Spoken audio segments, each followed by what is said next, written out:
Oh, there's something in my chest that I can't hide. When feelings get involved, I'm terrified. 'Cause I've been here before and said goodbye. Oh,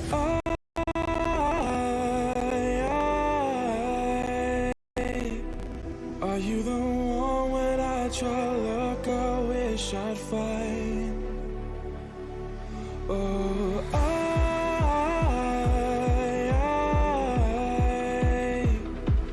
how can I love when I've been hurt 100 times? But you would give it one more try.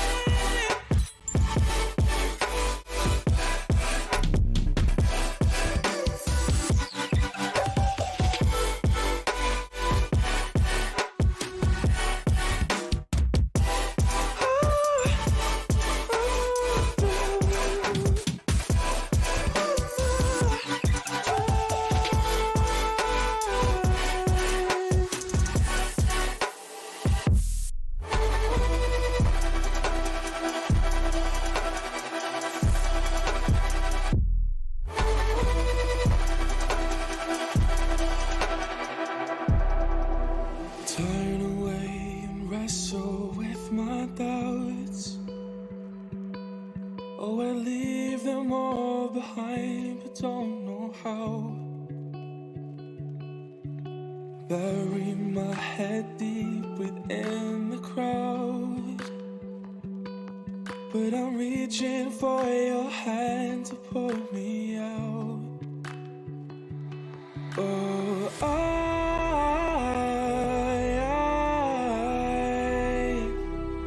are you the one when I try to look, I wish I'd find?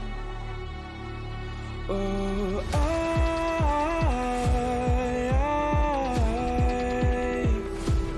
how can I love when I've been hurt 100 times?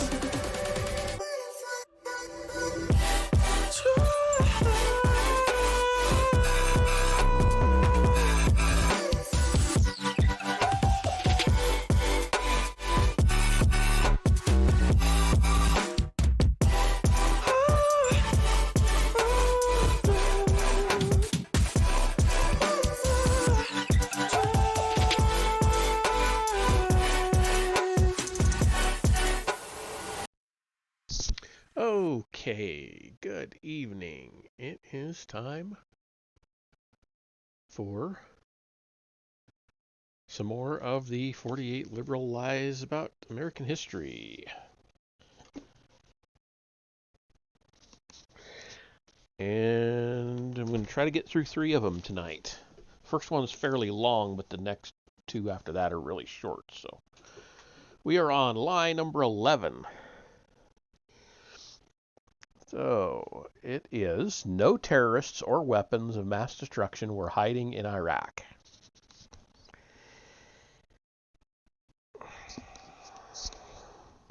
Okay, so starts off with 3 quotes as usual.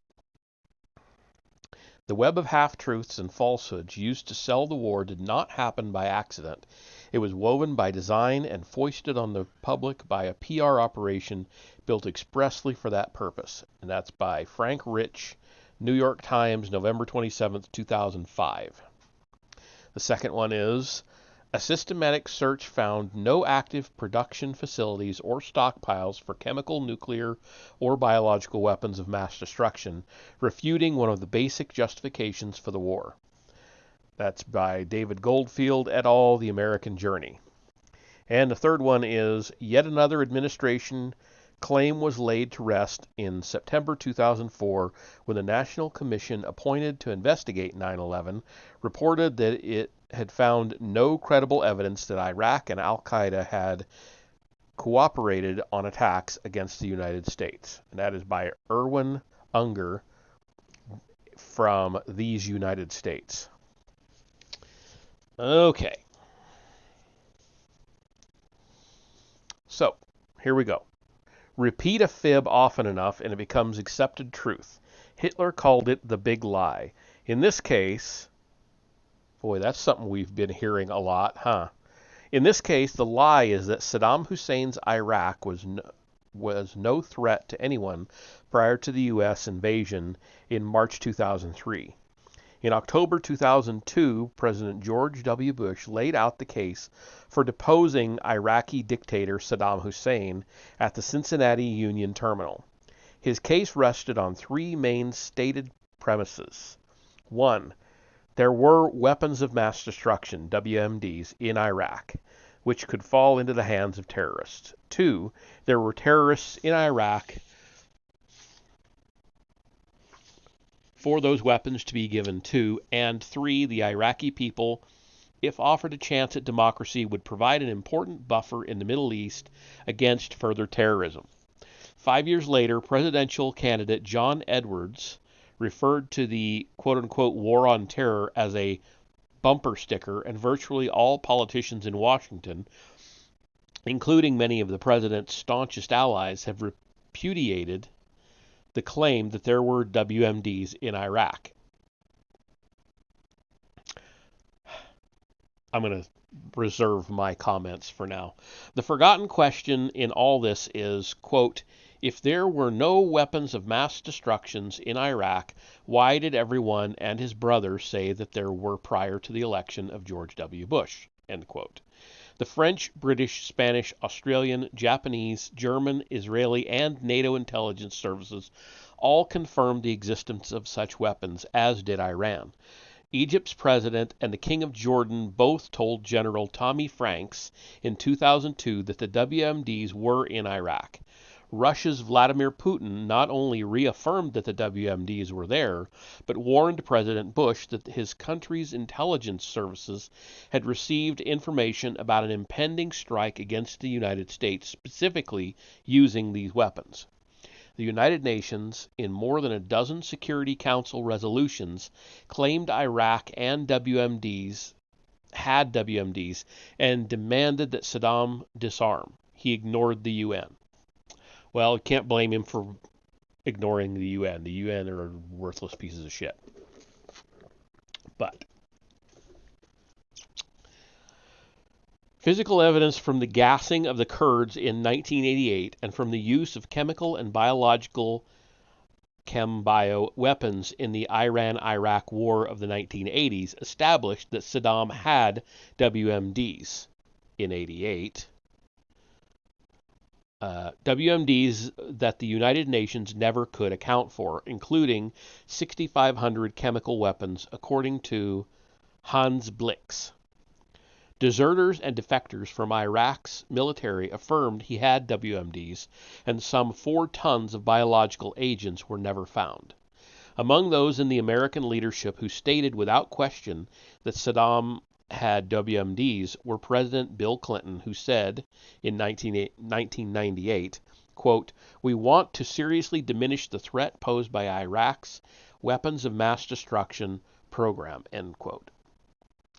Now Senator, at the time of this writing, Hillary Clinton, presidential candidate John Kerry, Senator Tom Daschle, I never did know how to pronounce that one, and Senator Carl Levin, who in a letter to President Bill Clinton, 1998, urged him to, quote, take necessary actions, including, if appropriate, air and missile strikes, to respond effectively to the threat posed by Iraq's refusal to end its weapons of mass destruction programs, end quote. Secretary of State Madeleine Albright, who said in 1999, quote, Hussein has chosen to spend his money building weapons of mass destruction, end quote. Senator Ted Kennedy, who claimed that in 2002, claimed that, quote, Saddam Hussein is seeking and developing weapons of mass destruction, end quote. And Vice President and later presidential candidate Al Gore, who asserted in 2002 that, quote, we know that he has stored secret supplies of biological and chemical weapons throughout his country, end quote. Despite some after-the-fact backtracking, the former CIA director under both Clinton and Bush, George Tenet, admitted to assuring President Bush that the case for Saddam having WMDs was a quote-unquote slam dunk. Did Saddam Hussein have a biological weapons expert on his staff known as Dr. Germ so that he could dispose of his current WMDs or develop new ones? Did he employ a chemical weapons expert dubbed Chemical Ali for similar reasons? Prior to the 2003 invasion, two of Saddam's sons-in-law defected and testified about the Iraqi programs before they were kidnapped and returned to Iraq for execution. In the translations of the Saddam tapes, repeated reference to nuclear power research and ongoing attempts to purchase materials related to making nuclear weapons and facilities can be heard. Around 2002, Iraq began transferring its permanent WMD sites underground and into mobile units. Dissidents reported that year and after the invasion, that weapons were also being moved to mosques, since coalition forces refrained from searching mosques. Well, that makes a lot of sense. That's exactly what Hamas is doing now. Probably learned it from these guys. A full listing of all the reputed sites given by sources who collaborated with the coalition lists more than a dozen locations. More than 100 cases of quote-unquote mysterious illnesses reported by soldiers doing cleanup activities suggest that these were examples of missed WMD traces. British troops in Basra reported being fired at with 82mm mortar rounds containing chemical weapons. In 2003, a UN weapons inspector confidently stated that Iraq had an ongoing nuclear program and that he knew personally of uranium reprocessing at a facility 6 miles from Taimyr. A 20-gallon barrel found in northern Iraq tested positive for sarin, and another tested positive for mustard gas. The infamous looting appears to have been orchestrated to remove evidence of WMDs, as confirmed by the Kay interim report. David Kay told a House committee on October 2, 2003 that, quote, significant elements of this looting were carried out in a systematic and deliberate manner with the clear aim of concealing pre-OIF, that's Operation Iraqi Freedom, activities of Saddam's regime, end quote. Perhaps the most credible evidence comes from ex-Iraqi General George Sadah, who published his evidence in Saddam's Secrets, 2006, providing first-hand observation of these programs. Sadah, an air vice marshal in the Iraqi Air Force, had ordered a sarin gas attack on Israel in 1990 that was called off because it would have required Iraqi jets to fly over Syrian and Jordanian airspace. In 2006, Sadah revealed that he knew those, quote, who were involved in smuggling the WMDs out of Iraq in 2002 and 2003. I know how and when they were transported and shipped out of Iraq, including how many aircraft were actually used and what types of planes they were, end quote. Then there were the tapes and documents that came out of post-invasion Iraq. More than 3,000 hours of Saddam meeting with his war cabinet and millions of pages relating to Saddam's WMDs. These documents included orders to transport the WMDs out of the country in the event of a pending invasion or UN weapons inspection. In these tapes, Saddam can be heard discussing Iraq's WMD and nuclear programs and how he fooled the weapons inspectors. In September 2002, John Wolfstall, an analyst then with the Carnegie Endowment of International Peace, hardly a right-wing think tank, stated flatly, quote, Iraq continues to possess several tons of chemical weapons agents, enough to kill thousands and thousands of civilians or soldiers, end quote. Further, Sadah noted that the term special weapons, which always denoted WMDs, was used by Saddam on numerous occasions. Eventually, realizing he was about to be invaded, Saddam, quote, called a meeting of all the top scientists, researchers, and technicians involved in developing weapon systems and told them to memorize their plans, end quote. Then ordered all schematics, plans, and data related to WMDs destroyed.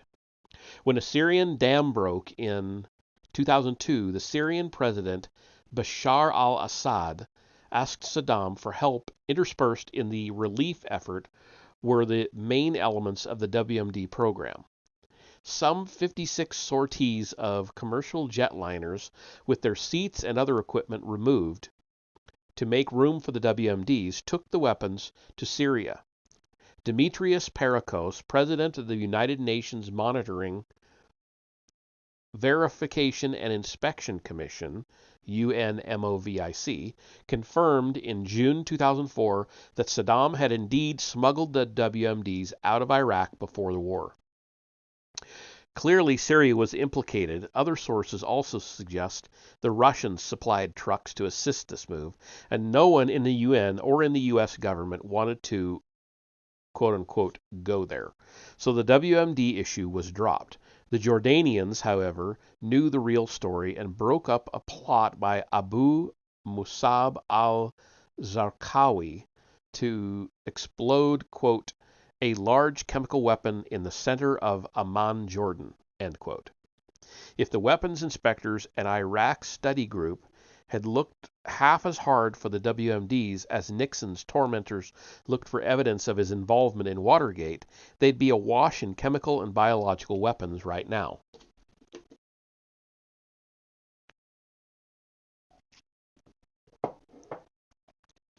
It is also a sleight of hand to claim that President Bush made Saddam's possession of WMDs the only issue that triggered Operation Iraqi Freedom.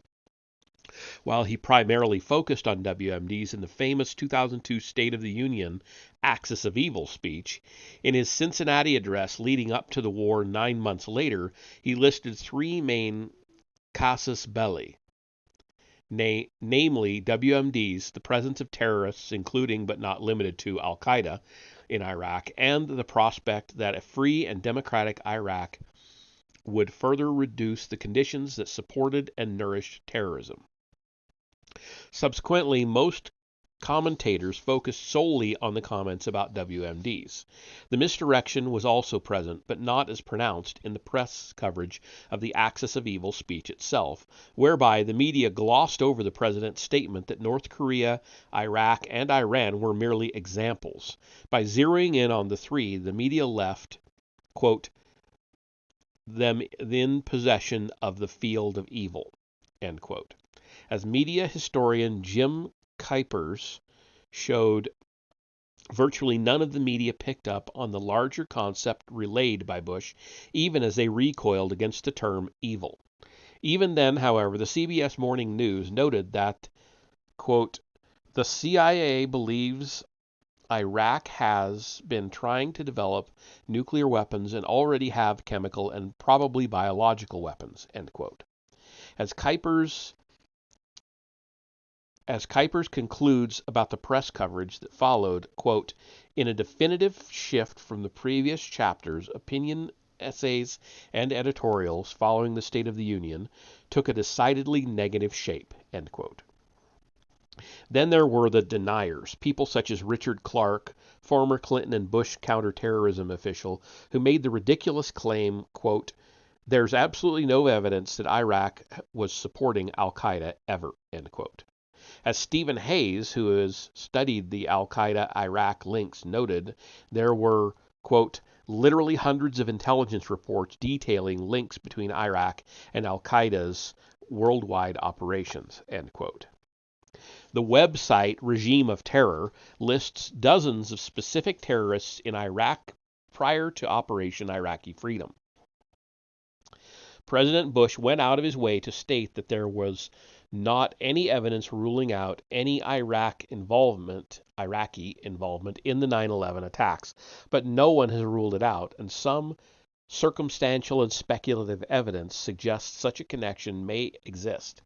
Even more obvious was the fact that there were terrorists in Iraq prior to Operation Iraqi Freedom. In 2007, former CIA Director George Tenet published his book At the Center of the Storm, in which he claimed the al-Qaeda Iraq links were minimal. Almost immediately, however, one of his own analysts, Christina Shelton, completely disavowed Tenet's claims that there was, quote-unquote, no further analysis required of the relationship. Shelton told the director that the accumulated sources, quote, reflected a pattern of our Iraqi support for al-Qaeda, including high-level contacts between Iraqi senior officials and al-Qaeda, training in bomb-making, Iraqi offers of safe haven, and a non-aggression agreement to cooperate on unspecified areas, end quote. Jeez. Okay. 3 more pages in this one. Told you this one's a long one. Earlier, she noted, Tenet told the U.S. Senate, quote, we have solid reporting of senior-level contacts between Iraq and al-Qaeda going back a decade, end quote. The famous Feith memo, F-E-I-T-H, I would pronounce that Feith, presented to the Senate Intelligence Committee in October 2003, concluded that, quote, the substantial body of intelligence reporting for over a decade from a variety of sources reflects a pattern of Iraqi support for al-Qaeda's activities, end quote. Although a Pentagon report released in March 2008 found no operational links with al-Qaeda, operational links are different from aid, assistance, and support. Operational links imply direct contact in planning and carrying out terrorist attacks. But the list of Saddam/al-Qaeda connections is overwhelming and goes back to the 1990s. And then we have a bullet-pointed, big, long list of those links, I'm assuming. October 1998, as reported in the January 10, 1999 edition of Al-Mahala, an Iraqi intelligence official met with the Taliban leader Mullah Omar, quote, Osama bin Laden and Dr. Ayman al-Zawahiri, leaders of Egypt's jihad movement, end quote, and bin Laden's number 2 officer. Quote, on December 21st, a high-ranking Iraqi diplomat visited Taliban leader Mullah Omar's residence. Then he met with bin Laden and al-Zawahiri. He affirmed to his Afghan and Arab audience Iraq's willingness to provide financial, logistic, political, and informational support for the Taliban and the Afghan Arabs, end quote. November 4th, 1998, U.S. Attorney Mary Jo White indicted Osama bin Laden and several others in the African embassy bombings.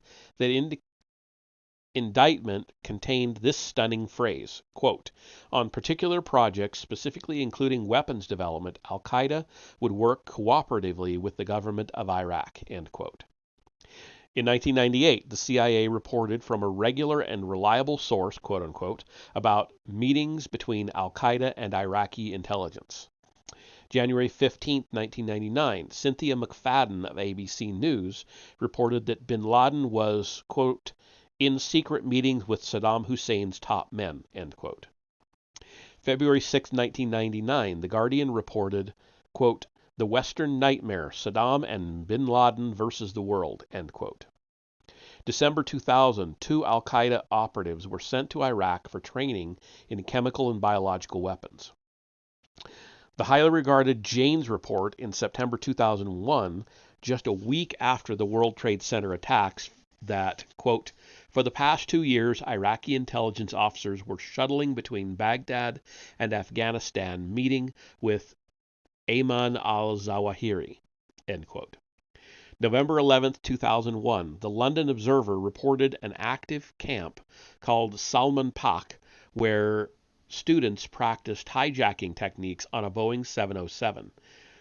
What is notable about this is that it was in what was called the quote-unquote foreigners camp. A defector told the FBI and CIA that the foreigners, i.e. what the Iraqis called Al-Qaeda and other Arabs, were trained, quote, to use small knives, end quote, to take over airplanes. The defector stated flatly that Saddam controlled the camps. November 2001, Ibn al-Sheikh al-Libi was captured by Pakistanis. A member of bin Laden's inner circle, he quote-unquote spoke openly about the collaboration between Al-Qaeda and Iraq on WMDs. 2002, Qasem Hussein Muhammad, interviewed by a New Yorker reporter, said he was one of 17 Iraqi bodyguards who escorted Al-Qaeda's number 2 man, Ayman al-Zawahiri, during a 1992 trip, and Iraqi Premier Iyad Alawi confirmed a second visit to Iraq in 1999 and was aware that the, quote, Iraqi Secret Service had documents detailing the Saddam al-Qaeda relationship, end quote. May 31, 2002, CBS reported that Abdul Rahman Yassin, a participant in the first attempt to blow up the World Trade Center in 1993, escaped and fled to Iraq. July 14, 2002, a former colonel in Saddam's Fedayeen claimed that he trained with al-Qaeda terrorists in camps near Baghdad.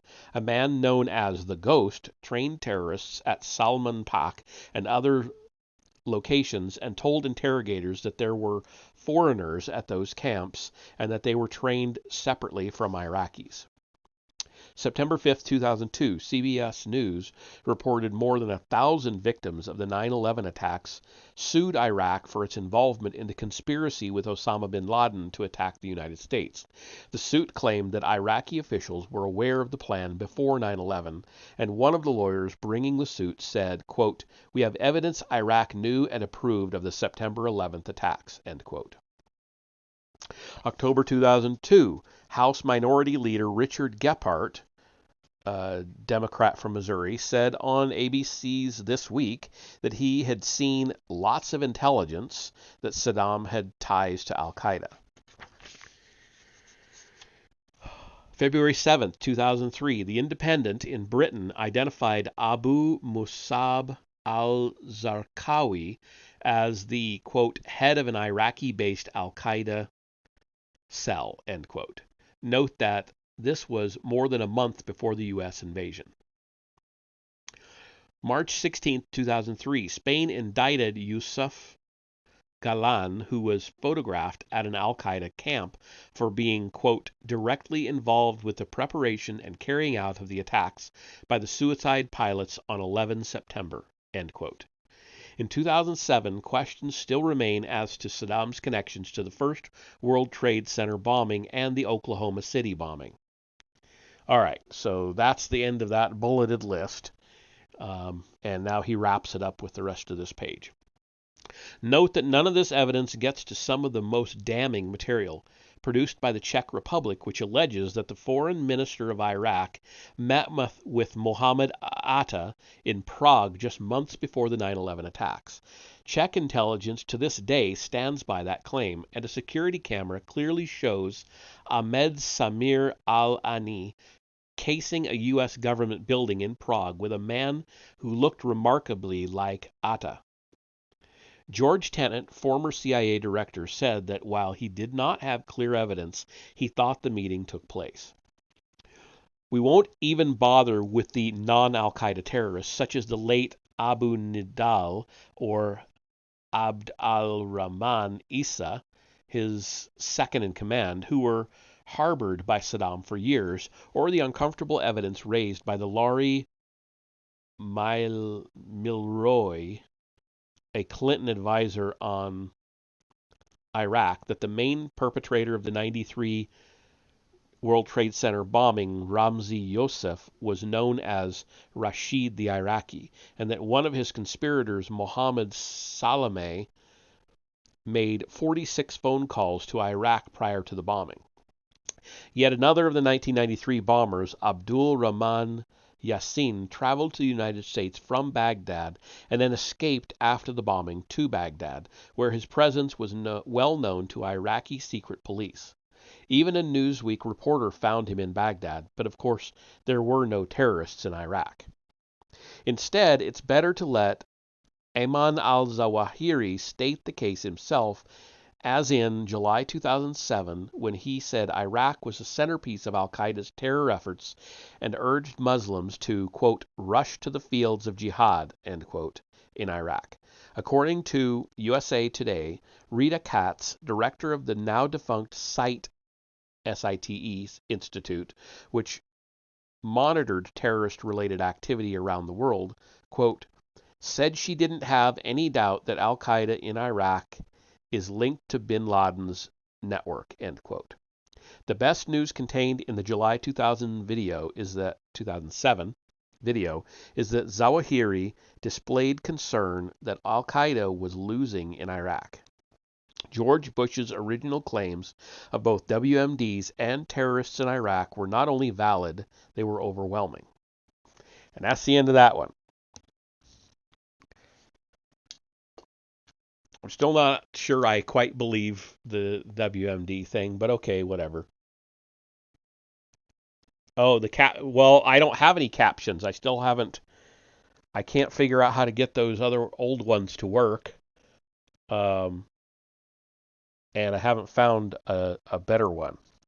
So I don't know what to do with it. There are built-in like closed captions in Twitch, but I can't get them to work. I've tried, and they just don't seem to do it. I don't know. I'll have to keep working on it. I'll get them eventually, but right now I'm at a kind of a loss. Anyway.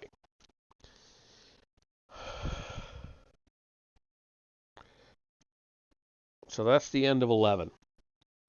Lie number 12, and this one's only... Oh, it's 6 pages. It's longer than I thought. But then the next one's only like 3. Yeah. That's all right. We'll do 3 tonight anyway, if my voice holds out. So here's lie number 12.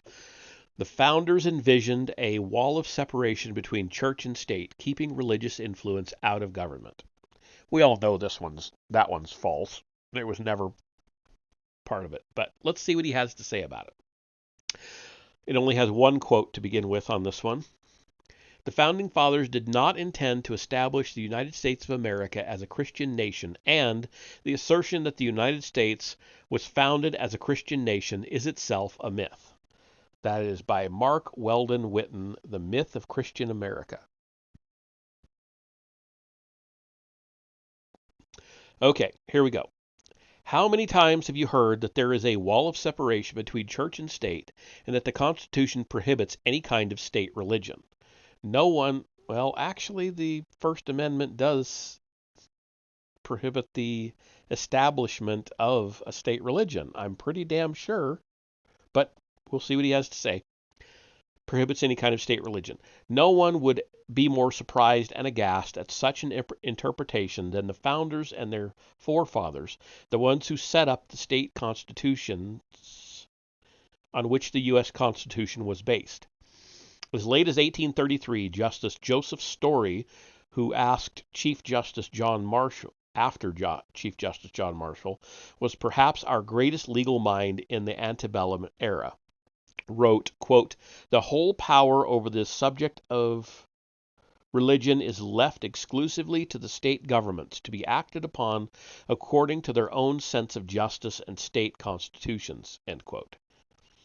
John Bouvier's Law Dictionary noted in its definition of religion, quote, "The Christian religion is, of course, recognized by the government, yet the preservation of religious liberty is left to the states," end quote. When Ronald Reagan told the Republican National Convention in 1984 that, quote, "Politics and morality are inseparable and religion and politics are necessarily related," end quote, he observed that, God damn it, quote, Government needs the church because only those humble enough to admit their sinners can bring to democracy the tolerance it requires," end quote. The founders would have said amen. Virginia's first charter, 1606, stated, quote, We greatly commending and graciously accepting of their desires for the furtherance of so noble a work, in propagating of Christian religion to such people, i.e., Indians, as yet live in darkness and miserable ignorance of the true knowledge and worship of God," end quote, established the colony of Virginia. That's before the country existed, so that's irrelevant, but okay, whatever. 3 years later, the second charter of Virginia asserted the quote-unquote principal effect of establishing the colony, quote, "is the conversion of the people in those parts unto the true worship of God and Christian religion," end quote. In 1624, the Virginia Assembly established a law that on every plantation there be a place, quote, "where the people use to meet for the worship of God," end quote, and that, quote, "there be an uniformity in our church as near as may be to the canons in England," end quote. I really hate it when they string quotes closely together like that. It pisses me off. To me, it's shitty writing. Delaware added a statement at its constitutional convention that required all members of the state House of Representatives to make the following profession of faith, quote, "And I do acknowledge the Holy Scriptures of the Old and New Testament to be given by divine inspiration," end quote. Maryland was established to extend the Christian religion and to ensure that, quote, "no interpretation thereof be made whereby God's holy and true Christian religion," end quote, would be changed. Maryland's Constitution in Article 35 required as the only qualification to serve in a state office, quote, "a declaration of a belief in the Christian religion," end quote. The Continental Congress in 1777 ordered a day of thanksgiving and praise that the people, quote, "join the penitent confession of their manifold sins, that the day through their humble and earnest supplication may please God through the merits of Jesus Christ," end quote.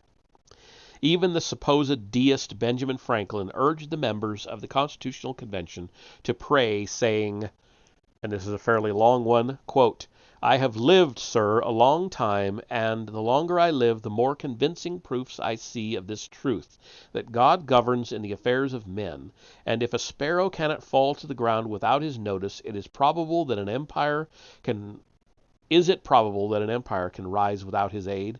We have been assured, sir, in the sacred writings that, except the Lord build the house, they labor in vain that built it. End quote. Another founder whose faith is frequently challenged, George Washington, in his Thanksgiving proclamation, said that November 27th should be devoted to the, quote, "the service of that great and glorious being who is the beneficent author of all the good that was, that is, and or that will be," end quote. In 1632, there were statutes in some colonies requiring attendance at church every Sunday. Absence was punished by a shilling per offense, and by 1656 there were laws exempting ministers from paying taxes in Virginia Just 2 years before the U.S. Constitution was adopted, the Virginia Assembly debated a bill for the support of the Christian religion. James Madison objected to the bill because he feared it would put civil judges into the position of deciding what constituted Christianity.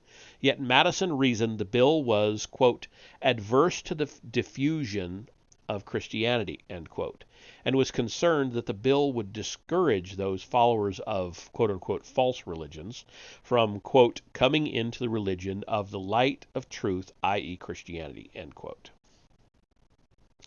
Thomas Jefferson's own draft bill on freedom of religion reasoned that God's very nature led him to choose, quote, not to propagate his religion by coercion, end quote, but to, quote, fuck, that pisses me off, but to, quote, extend it by its influence on reason alone, end quote. God, I hate it when they string shit to the quotes together like that. Nothing pisses me off more in writing. Just make a fucking quote and be done with it. Stringing them together, 2 words separating them. Anyway, similarly, the Charter of New England, 1620, announced that the main objective of the colony was, quote, the enlargement of Christian religion to the glory of God Almighty, end quote. Again, he's bringing everything from the 1600s. This has nothing to do with the founding of the country. The country wasn't founded until the Constitution was written. I hate it when people take everything back to the 14, 15, 1600s. That's not the country.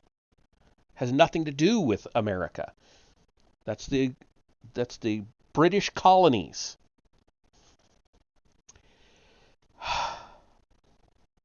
It repeated the objective of, quote, the conversion and reduction of the people in those parts unto the true worship of God and the Christian religion, end quote. The Mayflower Compact stated that the purpose of the colony was the, quote, advancement of the Christian faith, end quote. Massachusetts Bay's charter directed the colony's inhabitants to, just write it, quote, the knowledge and obedience of the only true God and Savior of mankind and the Christian faith, end quote. The first book printed in North America was the Bay Psalm Book. Maine, which was part of Massachusetts, stated in its grant of the province a desire that, quote, the religion now professed in the Church of England and ecclesiastical government now used in the same shall be forever hereafter professed, end quote. Maine's 1819 Constitution acknowledged, quote, the sovereign ruler of the universe, end quote. Fuck you.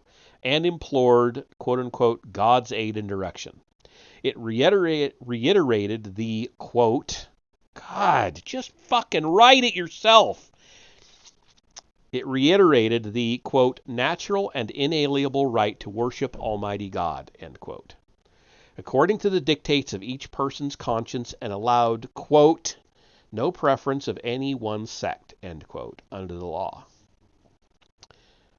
I'm beginning to really fucking hate this author. I'm telling you that. Note that once again it was viewed as the state's prerogative to determine the extent of religious liberties therein. Maine statutes in 1911 still called for schools to teach, quote, the fundamental truths of Christianity, end quote. Rhode Island explained in its 1663 charter, again, way before the country was started, that the very purpose of its religious liberties clause was that the citizens, quote, may be in the better capacity to defend themselves in their just rights and liberties against all the enemies of the Christian faith, end quote. Jesus, fuck. Tired of this goddamn article, I'll tell you that.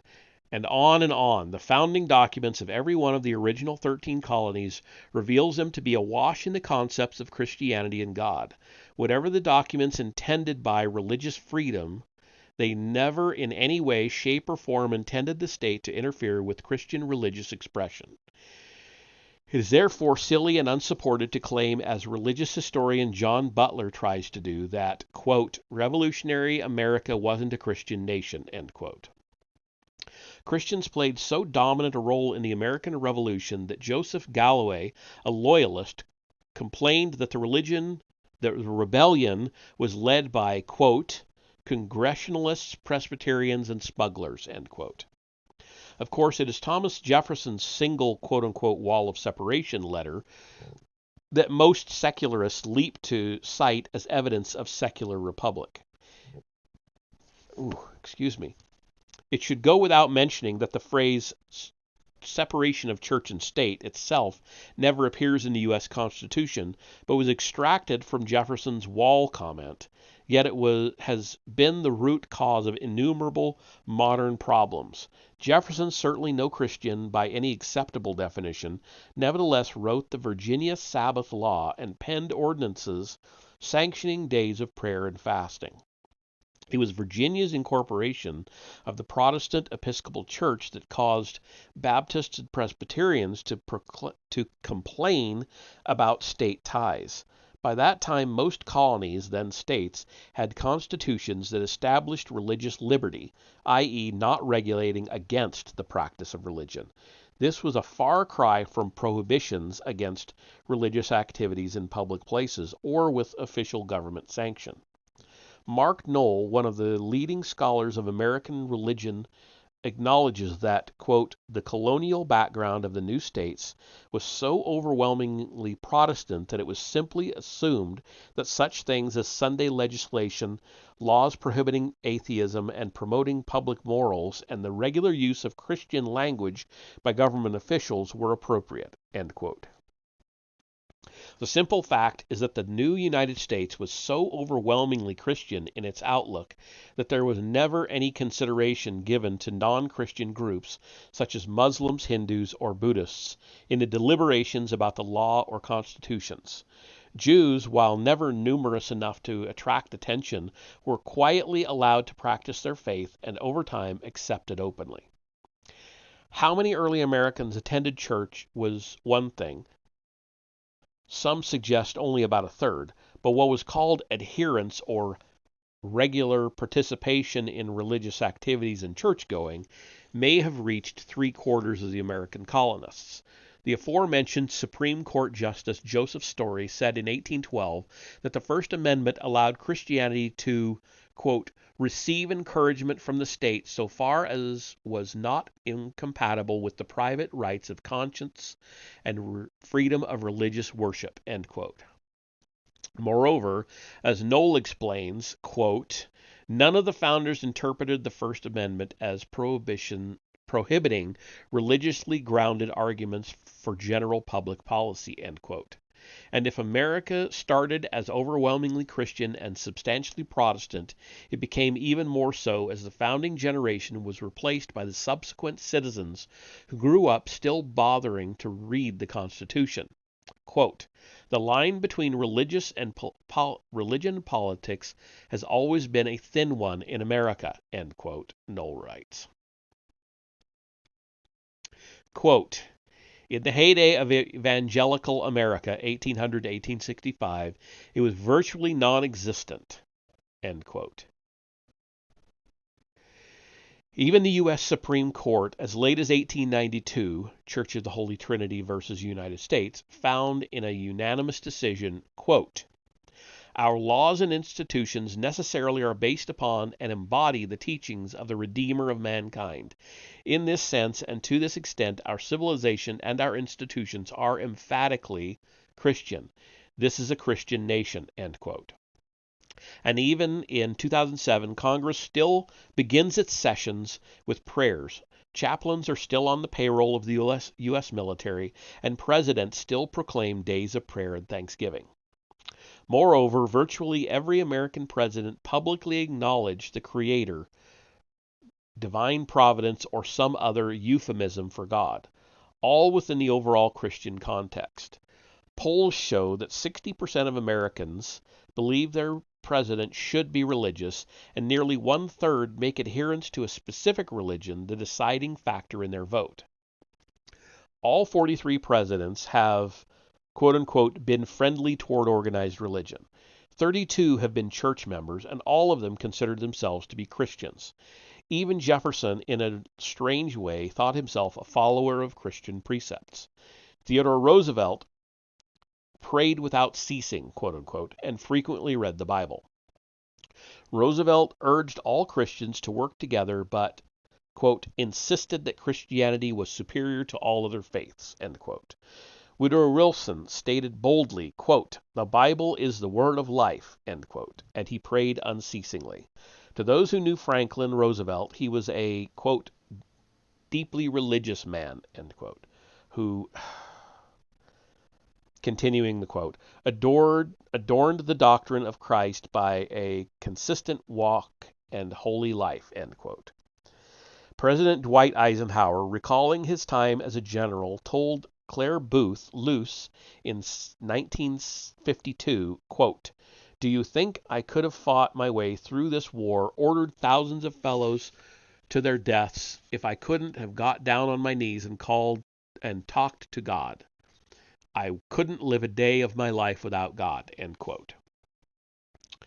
Jimmy Carter ran for the presidency on his image as an evangelical Christian, and his supporters urged people to vote for him based on his religious faith. George W. Bush, amidst a personal crisis, realized that, quote, God sent his son to die for a sinner like me, end quote, whereupon his life became one of marked discipleship. Some presidents, such as Ronald Reagan and George W. Bush, openly declared their love of Christ. Much of Reagan's Christianity, visible during his life, really only came under scrutiny in his death, at which point his son, Ron Jr., acknowledged that his father was a, quote, deeply unabashedly religious man, end quote. Until Paul Kegner's book, God and Ronald Reagan, came out in 2004, few paid any attention to Reagan's extensive use of Scripture, his commitment to prayer, or his own testimonials. Yet in his newly released diaries, Reagan's concern for his dying father-in-law is revealed to be his motivation for setting himself right with the Lord. The founders indeed inserted quote-unquote freedom of religion clauses into almost all state constitutions precisely because they were overwhelmingly Christians, but were concerned that different denominations might gain the favor of government.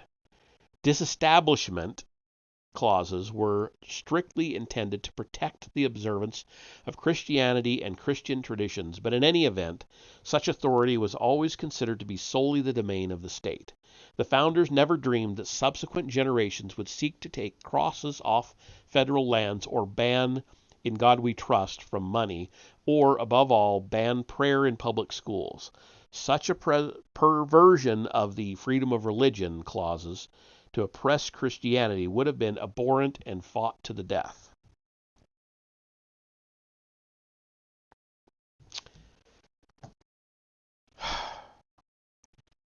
That's the end of that article. Thank God that's the end of the article. Thank any God you want to. Thank all of them. I hated that article just because of the strung together quotes. They're just it's garbage writing to do that. That's just my opinion, but I think it is. If you can't write it yourself, don't write it. Okay, so I'm going to do one more. This one is just shy of 3 pages, so we'll be done shortly. Lie number 13, ending on lucky number 13. Thomas Jefferson favored small government and was a pacifist. And they have one short quote. He can with some justice be called a halfway pacifist. That's by Reginald C. Stewart, from The Halfway Pacifist. For the man who orders America's first preemptive war, quote unquote, this would seem an odd argument on its face. Nevertheless, it is true that compared to the so-called Federalists, itself a term that turned the actual positions of the pro- and anti-central government factions on their heads, the Sage of Monticello favored less government rather than more in most cases. Yet this same Jefferson, whom Reginald Stewart called the halfway pacifist, boldly proclaimed, quote, the tree of liberty must be refreshed from time to time with the blood of patriots and tyrants, end quote. Even as the father of our country, George Washington, continued to authorize tribute payments to the Barbary pirates, Jefferson subscribed to the popular phrase, quote, "millions for defense, but not 1 cent for tribute," end quote. As Secretary of State, Jefferson sought to arrange an alliance of foreign nations that would crush the Tripolitan states, but found no takers. It seems that many comfortable, civilized states in the 1790s were no more willing to stand up to threats than they were 200 years later. He even issued a proposal to use force against the Barbary states. Oh, that was a quote. Quote, proposal to use force against the Barbary states, end quote, where he called for it tit-for-tat seizures of Algerian ships in which Muslims captives would be sold as slaves. He agreed with John Adams that the Barbary incursions constituted, quote, a good occasion to begin a navy, end quote. As President Jefferson took the affront by the Bay of Tripoli, who cut down the U.S. flagpole for what it was, a signal for war, and dispatched 2 large squadrons consisting of almost all of America's heavy ships to end the piracy. Jefferson did support cutbacks in the quote-unquote blue water navy, preferring some 200 single-cannon gunboats for coastal defense, only virtually all of which were destroyed in the War of 1812. Of course, he didn't hesitate to use the frigates and other heavy ships built by the Federalists once he had a conflict on his hands with the pirates. In other areas of government spending, however, Jefferson started out in the right direction, cutting spending in both real and nominal dollars in his first term, from the last John Adams budget of $10 million down to just over $7 million by 1804. Then spending shot back up to just under $12 million in real dollars by 1805. Even after adjusted for population growth, spending per person barely fell from the $2 level under Jefferson. It actually plummeted sharply under his successor, James Madison, largely due to the War of 1812, before doubling by the end of Madison's second term.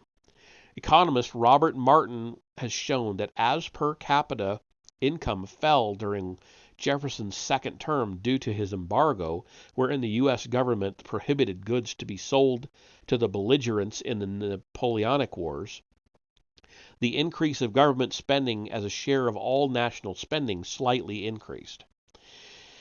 In addition to the actual growth, one can glean much from Jefferson's instructions to his Secretary of the Treasury, Albert Gallatin, to develop a massive plan of, quote, internal improvements, end quote.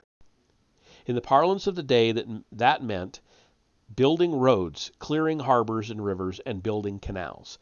Keep in mind that virtually all of this type of work was funded by the private sector in Jefferson's day. The Lancaster Turnpike Road was started in 1792, and between 1812 and 1840, New England alone saw private companies pour $6 million into road building.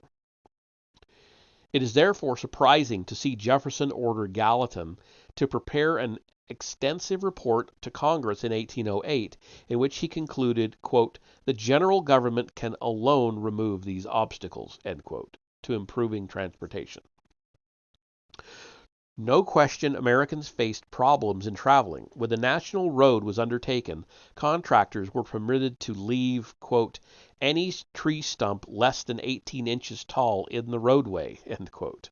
And travelers on almost any stagecoach line in the country expected their vehicle to be overturned at least once during a journey. Gallatin outlined the benefits of a sophisticated internal transportation system, recommending that Congress fund a 10-year, $20 million project in which the federal government would directly construct roads and build canals or provide loans for private companies to do so.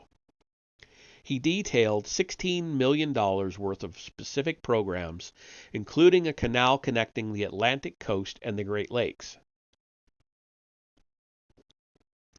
This was at a time when the entire federal budget was under $10 million, and the ambitious outlays were some 5 times those of Jefferson's government in the year they were proposed. Jefferson, while agreeing with the proposal, noted that a constitutional amendment might be necessary for such a big government project. Ultimately, much of Gallatin's plan was funded by the private sector without federal aid, although in the case of canals, often with state bond guarantees. Modern-day Democrats who still celebrate Jefferson-Jackson Day /Jackson Day might want to familiarize themselves more with Thomas Jefferson's concepts about land, for in this instant Jefferson definitely was of a small government mentality. Jefferson strongly endorsed the concept of getting land into the hands of the people, individually, not collectively. The government, he argued, should unload as much land as it could as quickly as was practicable. His influence on the Land Ordinance of 1785, for example, clearly established the principle that people, not the government, should hold the land for whatever purposes they desired. His positions starkly contrast with those of modern-day Democrats who claim their heritage from him and who routinely seize millions of acres of land ostensibly for the quote-unquote public good under eminent domain laws. In his last days in office, for example, President Bill Clinton sealed off millions of acres of land in the West for the government. I absolutely hate eminent domain. I think it's horrible. Anyway, Thomas Jefferson was a complex man, a conflicted figure who spoke of liberty in the ideal and who held slaves in reality, who celebrated agrarian farmers, not small subsistence farming, but whose vision of an interconnected nation ensured the rise of industry and transportation, and who personally fought little armed combat in his life, yet launched America's first preemptive war.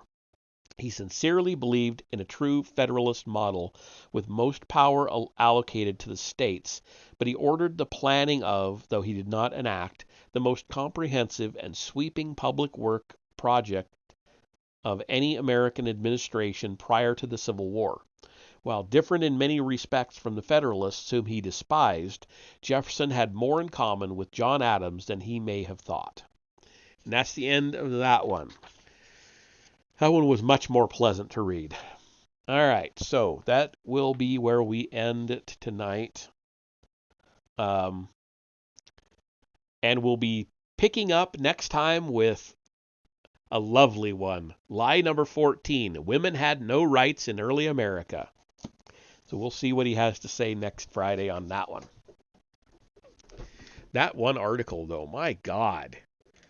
Quote, quote, quote, quote, quote, quote, quote. I mean, Jesus, just write the article yourself. And don't string two quotes 2 words apart. That just, it's lazy. It's just so goddamn lazy. It's like, especially for making it such a long article. Anyway, that's it for tonight. Let's see who's around. Monopoly Plus? What? Rage 2. I could watch some Rage 2. Let's go over to Mr. Blitzer and see what he's doing with Rage 2. We'll see you over there.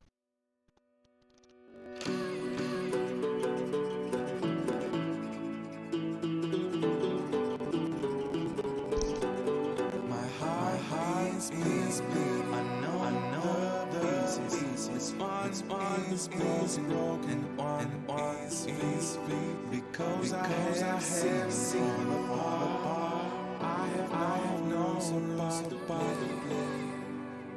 I didn't hate anything to say. Follow your heart. Don't take. If you leave it behind. Someone will break. I left you my heart. What did you do? You let me Yeah, I think it's here. Welcome, Raiders. How you doing, Denise? The Gilgalad.